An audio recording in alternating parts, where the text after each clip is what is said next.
Well, we are basically done with regression analysis. Okay? Of course, we will use the concept of regression analysis in chapter 16, partly. Okay? But we are now getting into completely different area. Perhaps I mentioned it once before. Okay? Among all the data sets that you're going to handle, we can classify all of the data into two different categories, right? Cross-section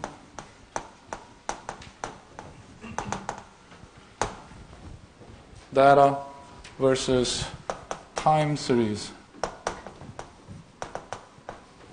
data set. Okay? And the difference is, think about the grade book that I used as an example. Okay? We have homework 1, homework 2, E1, and so on. And we have Bob, Mary, Jack, Judy. Right? So when you have these homework scores or first exam scores, if you look at it this way, column-wise, okay, we have the data on different individual, right, or different entities.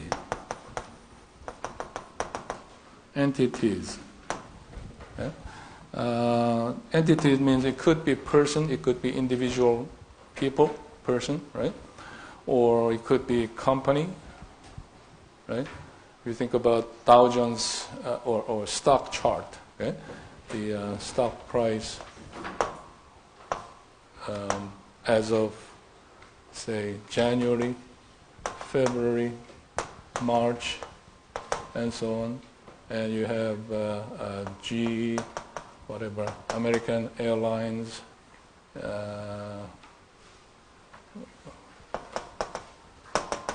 different companies. Okay?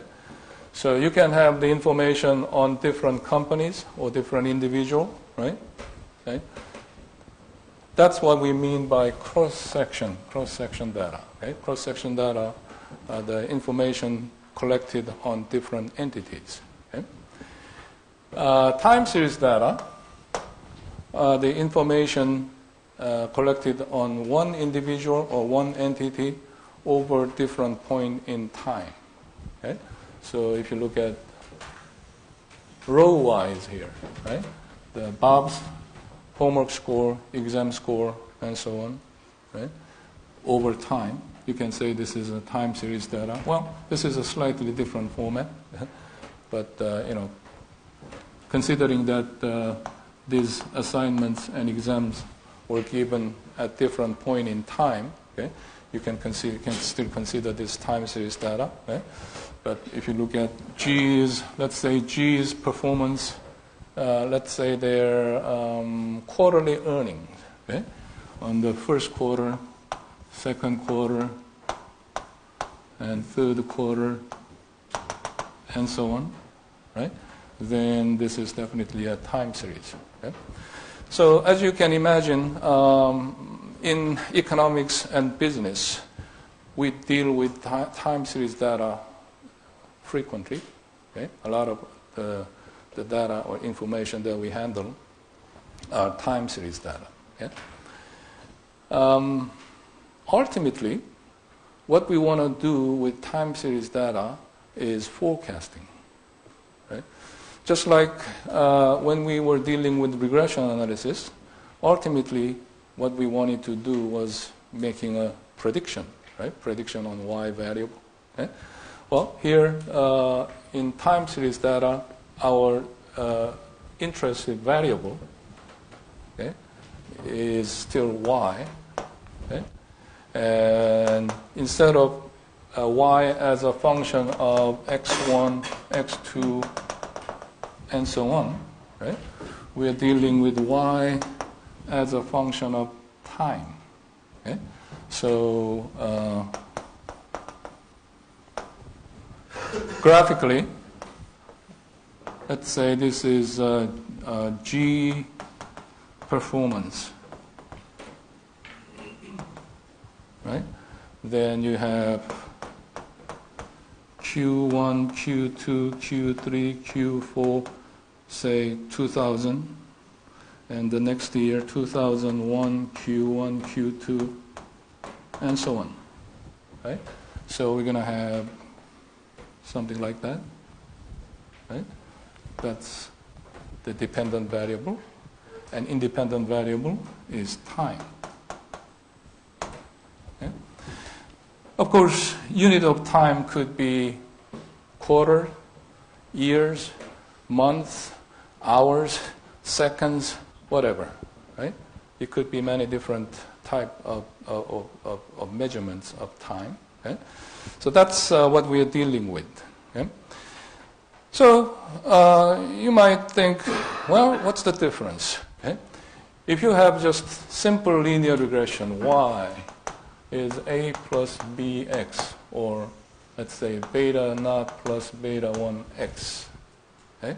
Then we could have that kind of graph. Okay? And we could have found, say, trend. Okay? In the Microsoft Excel, right? There is a trend function, right? And if you use that function, that will give you exactly the equation of this linear regression line. Okay? So what's the difference?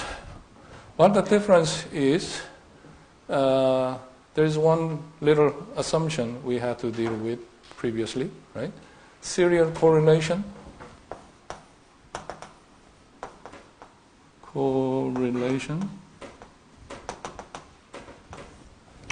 Or independence assumption, right? You remember there were 4 assumptions for regression analysis, LINE, right? Linearity, independence, normality, and what? Equal variance, LINE, right? The second assumption there was independence, right? And independence means there shouldn't be any correlation among the errors. Okay? In other words, we have no serial correlation. Right? What that means was if you, let's say, estimated this equation, right? B0 plus B1x. Okay? Of course, you're going to have some errors. Right? Because the actual observation will be not exactly on the line all the time, right? The assumption was this sometimes positive error, sometimes negative error, right? This error should be randomly distributed. You shouldn't have any pattern, right? You shouldn't see any pattern. If you see any pattern, that's a problem. That's a violation of this assumption, right? Well, when you're dealing with cross-section data, this assumption is usually satisfied, right? There is no reason to doubt that the assumption would be violated, right? But when you're dealing with time series data like this, right, then we frequently observe the violation of this assumption, right? Something like, well, this kind of pattern, right? I'm talking about GE here, but suppose this was some company like Coca-Cola, right? And major products of Coca-Cola are soft drinks, right? Coke and some other Fanta or whatever, right? Some other products. Okay. So you can easily imagine their earnings will be high during the summertime and probably low in the winter time, right? So there is kind of seasonality, right? The second quarter, if I'm trying to, I don't know why it changes all the time.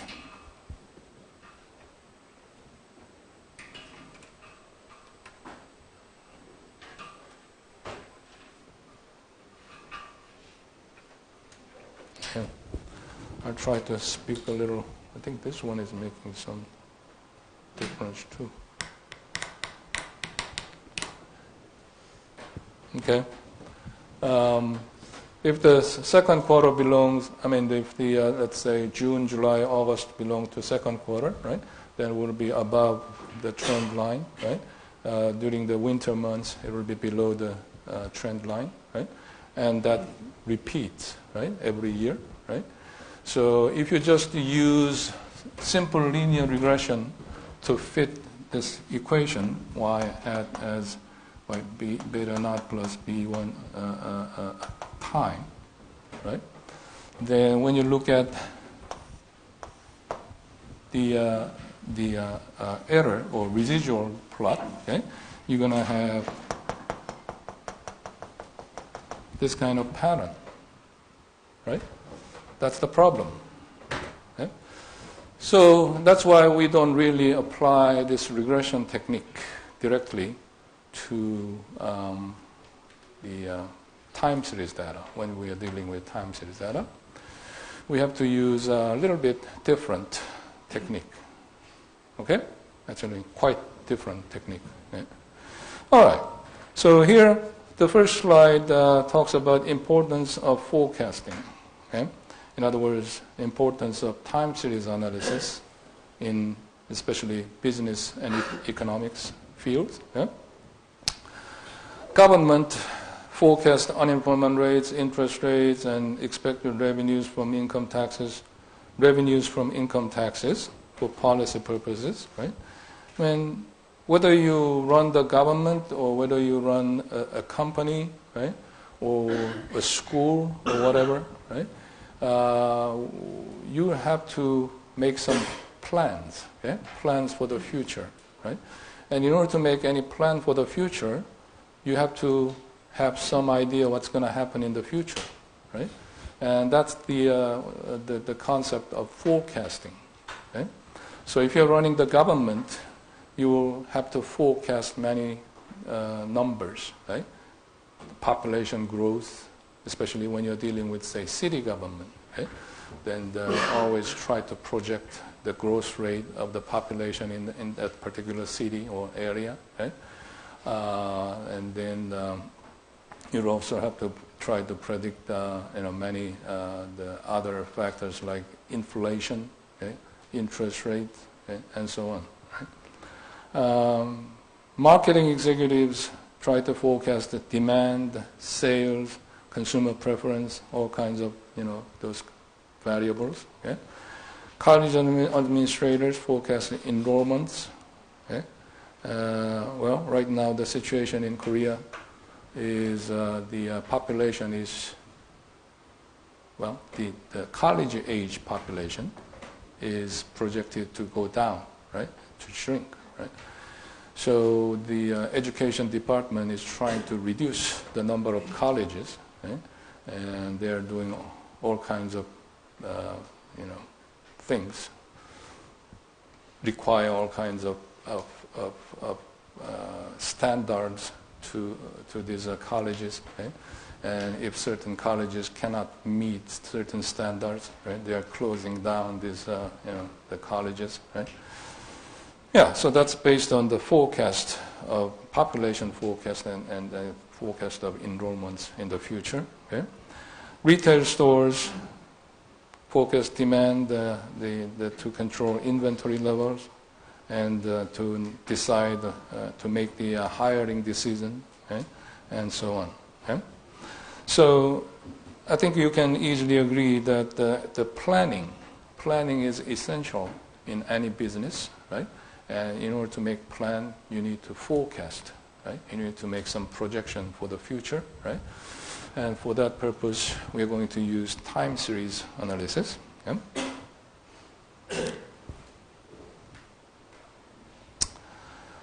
All right, what are the approaches to forecasting? Okay? There are two basic approaches, quantitative forecasting versus qualitative forecasting. Okay? Quantitative forecasting on the right-hand side here, okay? This can be used when you have data. In other words, when you know the past history, when you have information on what happened in the past, right? Then you can use quantitative analysis. Okay? And here, the more detailed way of using quantitative forecasting, we have time series versus causal. Okay? Time series, that's what we're going to talk about in this chapter. Causal analysis. What do you mean by causal? Any idea?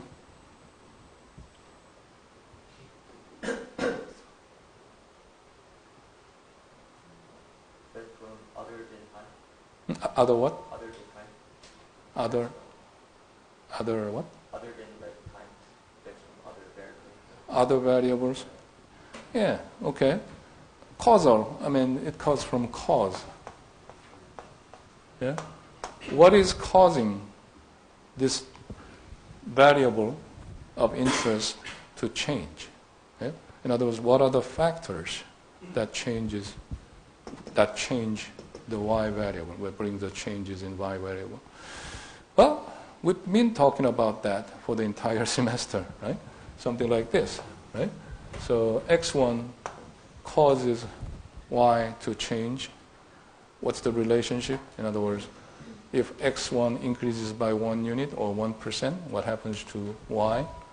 Or if x2 increases or decreases by 1% or 1 unit, what happens to y, right? And so on, right? So what it's saying is you can use regression analysis to make a forecast, right? But you have to be careful. You have to keep in mind that we have this possibility. So you will learn towards the end of this chapter, we actually use regression analysis, bring the regression analysis back, and include the time or season,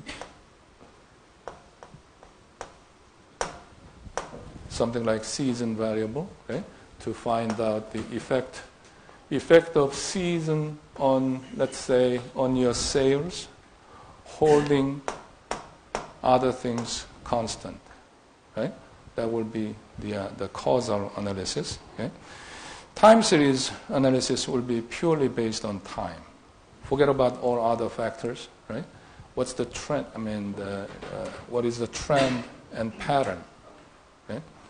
So just like stock investing, if you have learned anything about the stock investing, there are two basic approaches in the stock investing or making a financial market investment. Okay? The traditional, conventional approach is like what's his name? Oracle of Omaha. Keep forgetting his name. The richest guy in stock market who made the biggest. Oracle of Omaha, you don't know him? What's his name? No idea? I'm sure it'll come in a few minutes. So, Warren Buffett. Okay? So when you start any investment, they recommend you to read at least a couple of books by Warren Buffett, right? And I did, right? And if you read this book, his approach is don't put down any single dime before you study the company's financial statements, right? So income statement, balance sheet, and cash flow statement, right? So his approach is he just examine all the numbers about this company's asset and debt and profitability and so on, right? And until he's satisfied. Unless he is satisfied, he doesn't invest any single cent in this company, right? That's the traditional approach. Okay, so that means you will pay attention to the economy and the interest rate and all kinds of factors, right, to make the investment decision. Yeah? The other approach is called the momentum. Momentum approach. Okay? These guys say, forget about all those things. Right? Or the income statement or balance sheet or whatever. Doesn't matter. And many people tried it and they didn't make any money. They actually lost money. Right? So more important thing is if you have this kind of, chart, stock chart, right? You can just analyze the chart, the momentum, something like, right? I don't really believe this, but apparently a lot of people follow this, and you can easily find this theory or some information on the web, right, on the internet, right? And there are all kinds of techniques, right? They draw so many different lines, okay? If you have this kind of pattern, right, then next few days it's gonna go up or down or whatever, right? So that's the idea of momentum investment, right? So the time series, what they're doing is purely time series analysis based on the changes in this Y variable or the stock price variable over time, right? They're trying to predict or forecast what's going to happen in the future, right?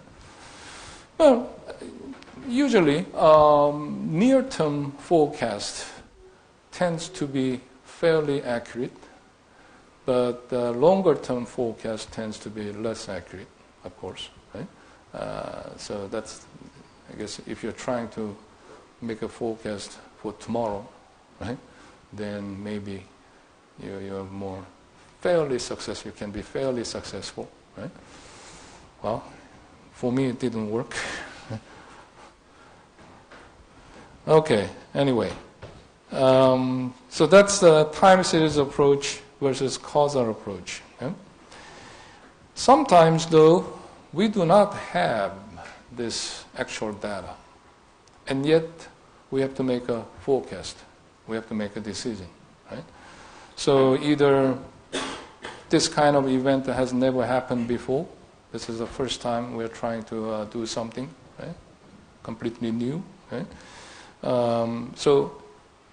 But you have to make a forecast anyway, right? And frequently you can encounter this kind of situation in politics, right? Say, Mayor of Seoul City of Seoul, Mayor Mr. Park Won-sun, let's say he declared himself as a candidate for the next presidency in Korea, right? Well, it has never happened, right? But I'm sure political analysts will come up with all kinds of numbers, right? All kinds of projections, right? So you have to do that, right? So that's the idea, right? So obviously, this kind of approach is considered highly subjective and judgmental, right? So you will use probably all available information, but still there is no scientific or mathematical technique like this time series technique or regression technique, right? Here,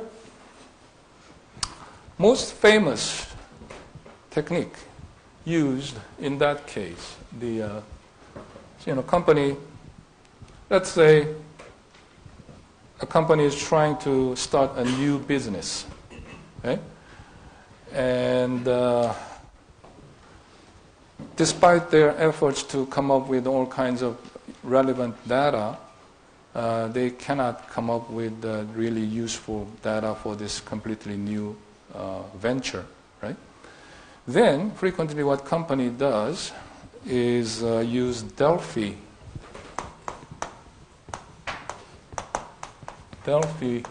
method.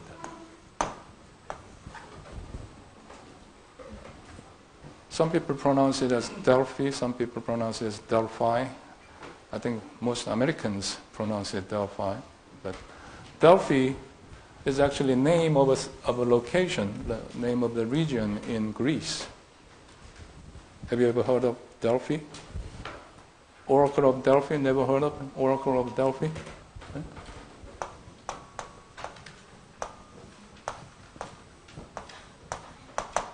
I'll show you a short video about the Oracle of Delphi. Okay? This, Apollo, right? One of the Greek gods, the god of what? Sun, right? Sun god, whatever. Apollo in Korean, or Apollo in Korean Bible, they say Apollo, right? Anyway, English pronunciation is Apollo, right? There is a temple for Apollo in Greece, okay? And there used to be a lady,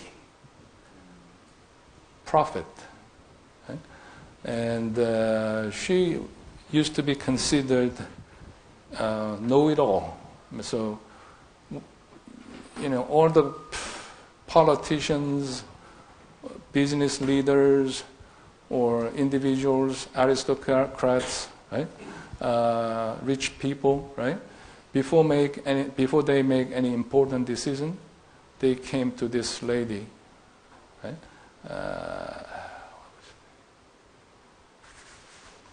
Pythia, right? Pythia. The lady was called the Pythia, comes from Python. Python is a huge snake, right?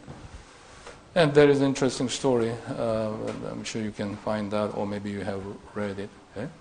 So this Pythia is supposed to be able to predict the future, right? And so the name Delphi method comes from this, right? The Delphi method goes like this. This is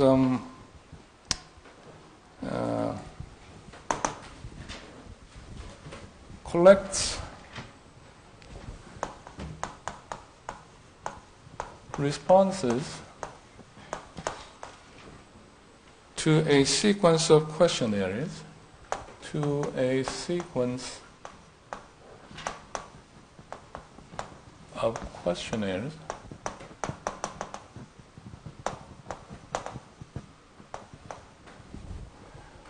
from collect responses to by a panel of experts. Okay? Important points here is anonymity.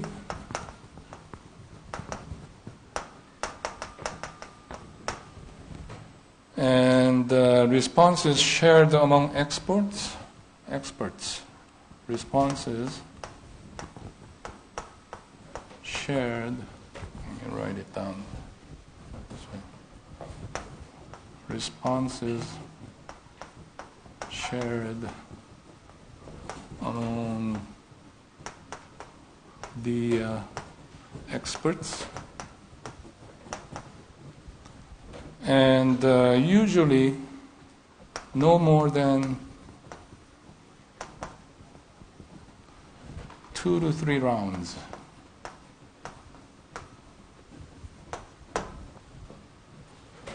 Yeah?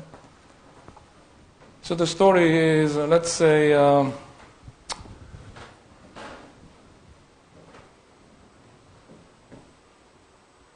you are automobile manufacturer, okay? Automobile manufacturer, okay? And you're trying to get into an important decision. You heard that the cosmetics is a big business in Korea, not only for women, but the men's cosmetics is a big business in Korea. So looks like all kinds of international companies are flocking to Korea to sell the cosmetics. Anyway, so you're trying to make this completely new decision, right? You've been producing automobile, right? Now you're trying to get into cosmetics business, right? And there is no such previous case, right? So you cannot find any past history or data on the profitability or possibility of success in this kind of venture, right? So what you do in that case is you gather a panel of experts, maybe 2 to 5 people, 2 to 5 experts, maybe 3 to 5, right? And then you make some questions, something that you want to know, right? The important thing is anonymity. These experts don't know each other. They don't know who else is participating, who else is the member of this panel, right? It's kept as secret, yeah? But you just send the questionnaire to each expert, okay? And get their response. Okay? So collect responses to a questionnaire from a panel of experts. Okay? But you have to maintain anonymity. Okay? Then, once you receive the responses, you send them to other experts so that each expert can see other panel members' response. Right? And based on that, they can revise their answers, right? After looking at what other panel members thought, right? Each panel member can revise their answers, okay? So you can do it maybe 2 to 3 times, right? And after this 2 to 3 times, you come up with the decision. You come up with the final conclusion, right? Based on these experts, okay? So that's the idea of Delphi method, okay? And it's an important decision-making mechanism or decision-making technique in management, okay? Delphi method. Right? Time series plot shows you what happened to your interest variable. This is at this time your variable of interest is inflation rate in the United States, and on the horizontal axis you're going to have time, right? And this time, in this case, the time unit is years. Okay? So starting from 1975 to 2001, it shows the rate of inflation. Okay? And before you start any analysis, it's always a good idea to look at the plot, right? Look at just a kind of scattergram.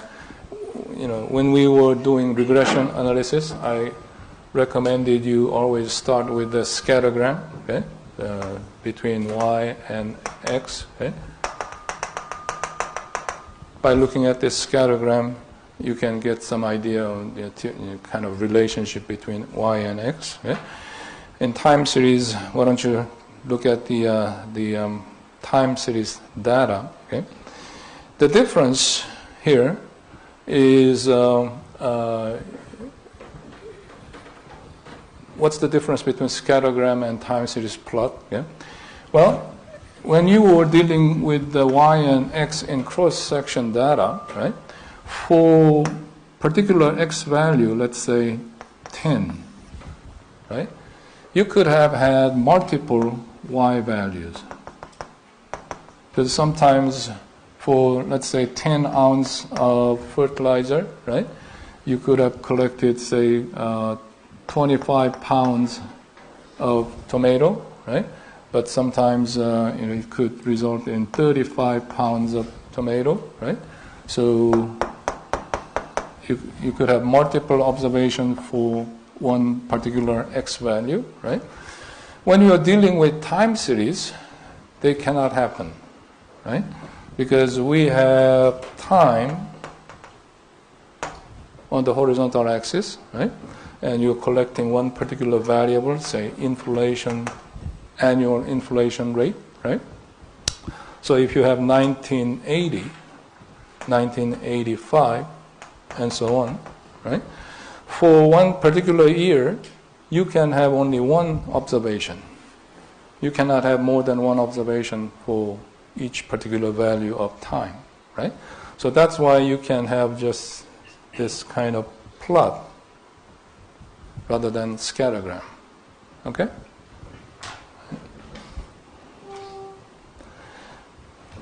All right, so when we are dealing with economics and business data, we typically think there are four components, okay, in the time series data. Okay?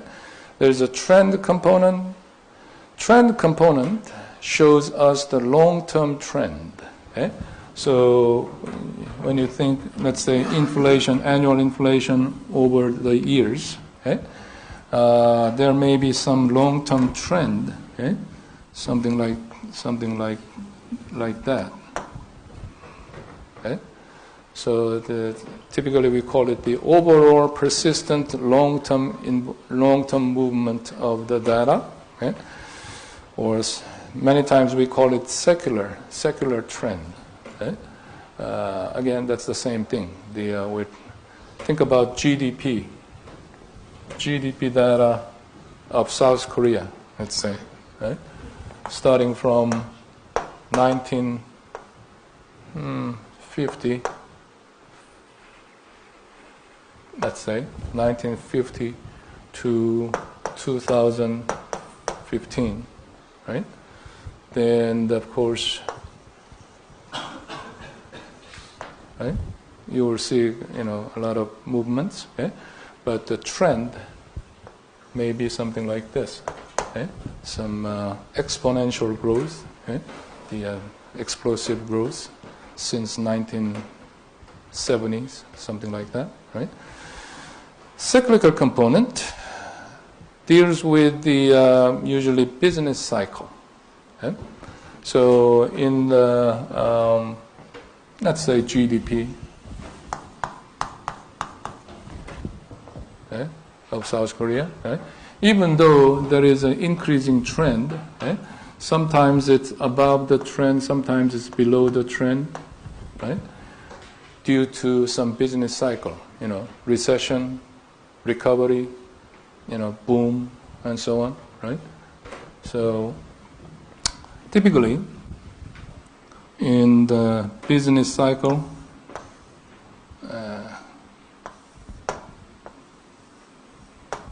do like this, okay? So this is a long-term trend, okay? And there is a boom. This is called the bust, okay? Or more academic term is this peak and trough. Okay? The period between boom and bust, this is called recession. Okay? The period between bust and the next boom is called recovery. Okay? So there are four segments, okay, in the business cycle. Okay? The length of cycle is typically, I think it comes later, but length of cycle is typically measured from boom to boom or bust, peak to peak, from trough to trough. Okay? And in reality, the length of typical cycle is 4 to 8 years. 4 to 8 years. So, we find out this business cycle repeats every 4 to 8 years. Okay? Why? What do you think? What's causing this business cycle?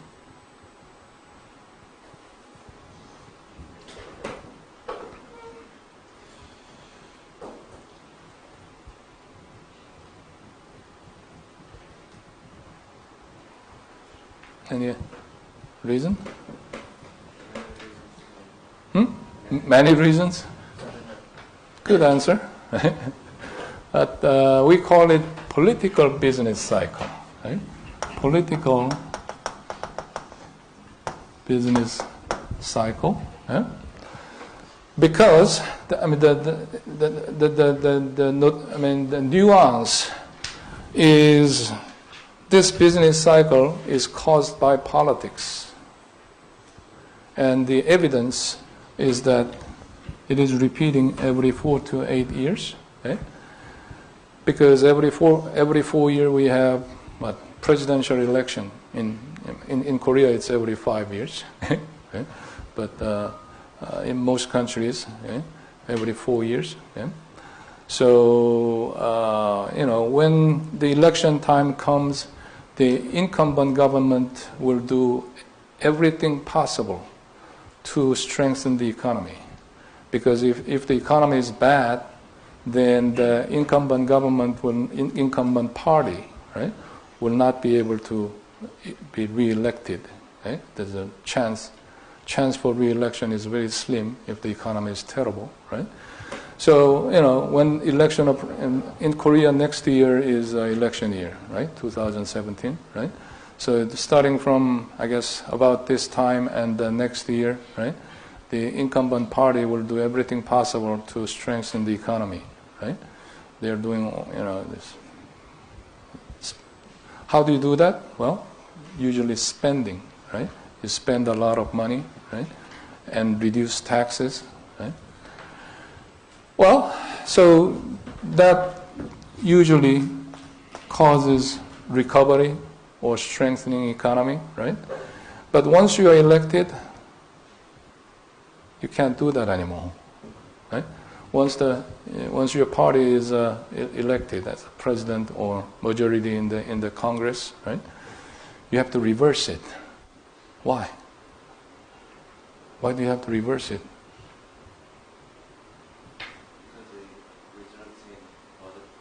That's right.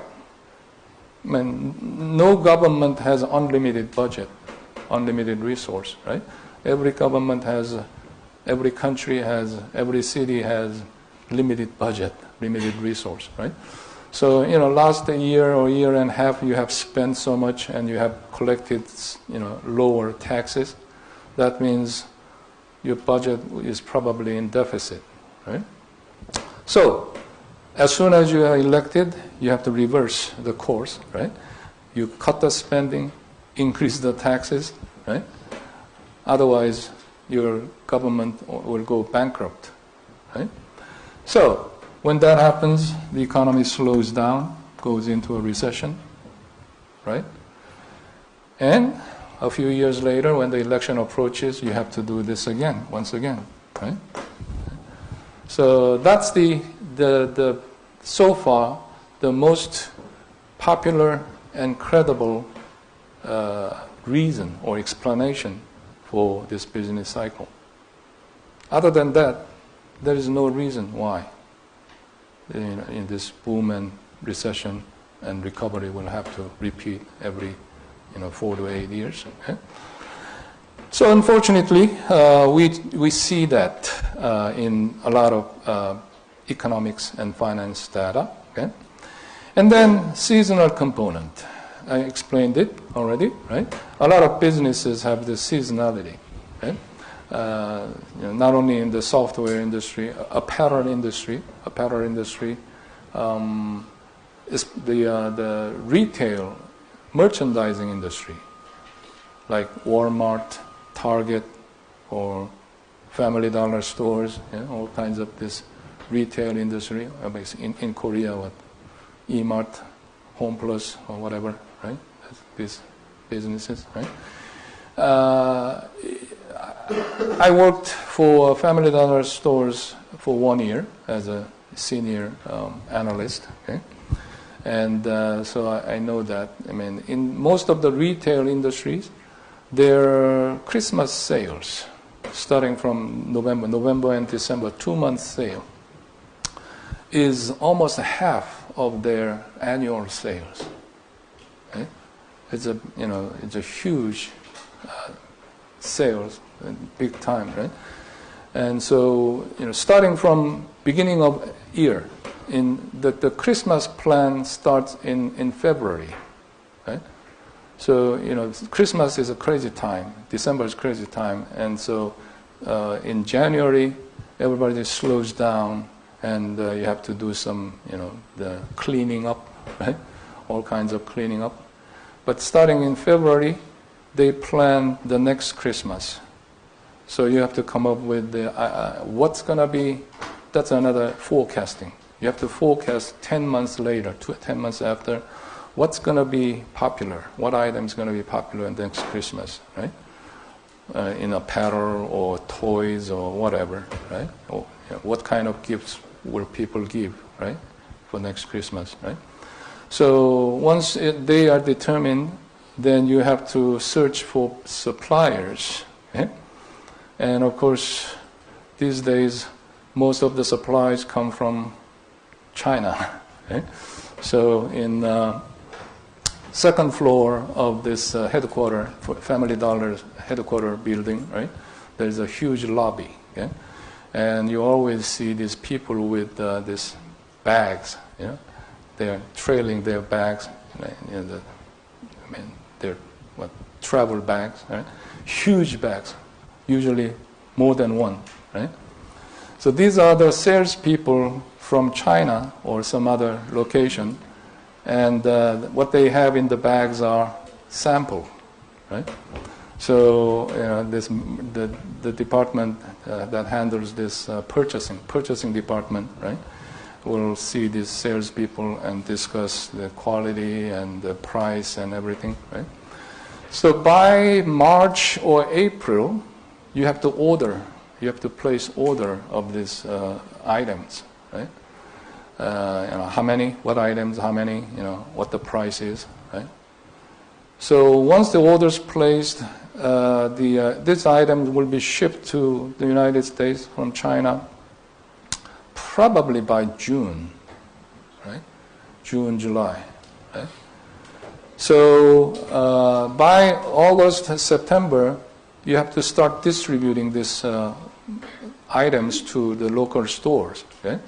At that time, in 2006, when I was working for that company, they had about 6,000 stores in the United States, right? In 43 states, okay? And the distribution is, it's a massive operation. They have 9 distribution centers across the United States, okay? 9 huge warehouses. Okay? The name is warehouse, but these days, if you go into this warehouse, in the old days, that was really the warehouse. You would see the pile of items, pile of boxes, right? And the workers would move items from one place to another, right? Using the trucks, or what do you call that? 지게차, what do you call it? Lift, right? Lifters. Right? These days, it's amazing. It's just a maze of conveyor belts, right? And these boxes are on the conveyor belts that move at high speed. And these boxes all have barcodes on every side, right? So as the boxes are flying through the conveyor line, there are barcode scanners everywhere, right? So the computer knows what this box contains and where this box is headed to, right? So at the end of all, there's a huge, let's say this, you're looking at this building from the sky, right? From the top. This is roof of the building, right? On each side, there are truck bays, right? In Charlotte, North Carolina, that's the headquarters of Family Dollar store. So this is warehouse number 1. That's the oldest warehouse. Okay? On each side, we have 50 truck bays. Okay? So, those 18-wheelers, huge truck, right? this is even larger than the largest truck you see in Korea on the highways. Okay? There's the semi is pulling this trailer. Okay? So you have wheel here, here, here, and here. Okay? So total of 18 wheel, 18 tires. Okay? It's a huge trucks. Okay? And you can have 50 of those trucks on each side. Okay? So this is receiving, this is sending or shipping. Okay? So on one side, they receive these deliveries from the suppliers, okay? And inside the warehouse, they sort and repack, and mostly it's done by the computer and using the conveyor belts. Okay?